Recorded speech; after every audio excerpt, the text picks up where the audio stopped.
જો તમને તમારા ઉપલા અધિકારી કે પછી નેતા કે મંત્રી ખોટું કરવાનું કહે તો એક વખત વિચારજો ને પોતાના પરિવારનો પણ વિચાર કરી લેજો, કેમ કે જો સમય બદલાયો ત્યારે તમે પણ જેલમાં જશો અને આ નેતા કે અધિકારી છે તે પણ તમને બચાવવા નહીં આવે।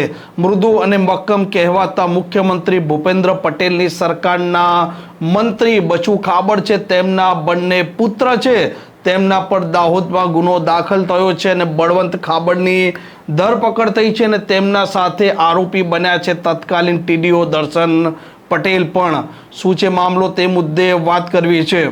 વૈષ્ણવજન તો તેને કહીએ જે પીડ પરાઈ જાનાને રે। નમસ્કાર, આપ જોઈ રહ્યા છો નવજીવન ન્યૂઝ। હું છું આપની સાથે તોફિક ગાચી। મુખ્યમંત્રી ભૂપેન્દ્ર પટેલ જે પોતે મૃદુ અને મક્કમ તરીકે ઓળખાય છે અને પોતે ભ્રષ્ટાચાર વિરોધી છે અને ભ્રષ્ટાચારીઓ છે તેમને ઓપરેશન ગંગાજળ હેઠળ ઘર ભેગા કરી રહી છે તેવી એક છાપ બની રહી છે, પરંતુ તેમની સરકારના હિસ્સા બચુ ખાબડના પુત્ર બળવંત ખાબડ અને કિરણ ખાબરે આ જ સરકારના 71 કરોડ છે તેનું કૌભાંડ આચર્યું છે અને આ મામલે દાહોદમાં ગુનો પણ દાખલ થયો હતો। આ મનરેગા કૌભાંડ દેવગઢ, બારિયા અને ધનપુરામાં આ બંને મંત્રી પુત્રોએ બંને અલગ અલગ તેમની કંપની બનાવી આચર્યું હતું ને તેમના સાથે આરોપી બન્યા છે ટીડીઓ તત્કાલીન દર્શન પટેલ પણ। કોંગ્રેસના વિપક્ષના નેતાએ પણ આ મામલે પ્રતિક્રિયા આપી છે।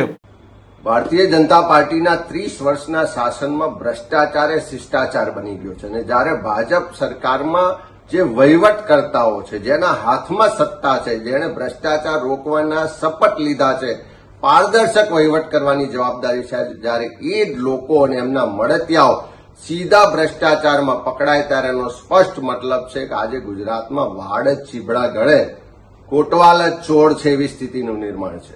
દાહોદમાં વારંવાર રજૂઆતો થઈ કે મનરેગામાં ખૂબ ભ્રષ્ટાચાર થાય છે, સ્થળ પર કોઈ કામ થતા નથી અને બારોબાર બિલો ચૂકવાઈ જાય છે અને એમાં મોટા માથાઓ સંડોવાયેલા છે, પણ સરકારે પગલાં ન લીધા। વર્ષોની લડત પછી કોંગ્રેસ પક્ષે પણ વિધાનસભામાં પ્રશ્નો મૂક્યા, વારંવાર લેખિત મૌખિક રજૂઆત કરી, ત્યારે હવે સરકાર જાગી છે ને તપાસની શરૂઆત કરી છે। પણ આ તપાસ ખાલી નાટક પૂરતી ના થાય, ખાલી એકાદ બે લોકોને પકડી અને ભીનું સંકેલવાનો પ્રયત્ન ના થાય। સરકાર પાસે અમારી માંગણી છે કે આ પ્રજાના ટેક્સના પૈસા છે, પ્રજાના પડસેવાના પૈસા છે। આ મનરેગા યોજના ગરીબ સામાન્ય માણસને 100 દિવસ રોજગાર મળે એટલા માટે આ કાયદો લાવવામાં આવ્યો છે।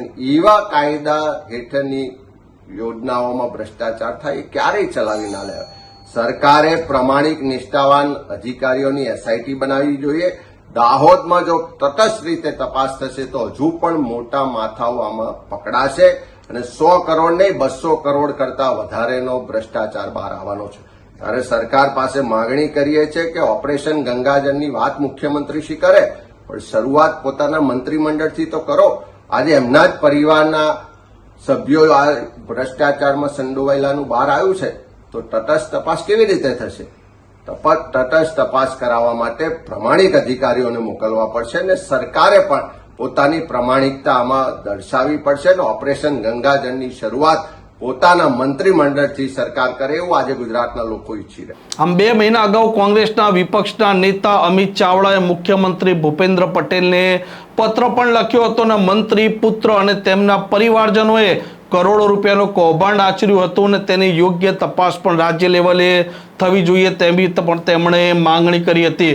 અંતે જે પ્રકારે સમાચાર દાહોદથી મળી રહ્યા છે તે મુજબ આ બચુ ખાબડના પુત્ર બળવંત ખાબડ છે તેમને અને તત્કાલીન ટીડીઓ દર્શન પટેલની પોલીસે ધરપકડ કરી છે, જ્યારે કિરણ ખાબડ છે તે અત્યારે ફરાર છે।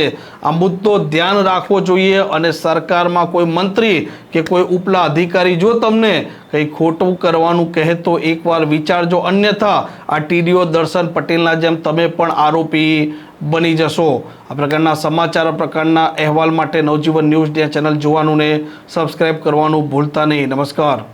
વૈષ્ણવજન તો તેને કહીએ જે પીડ પરાઈ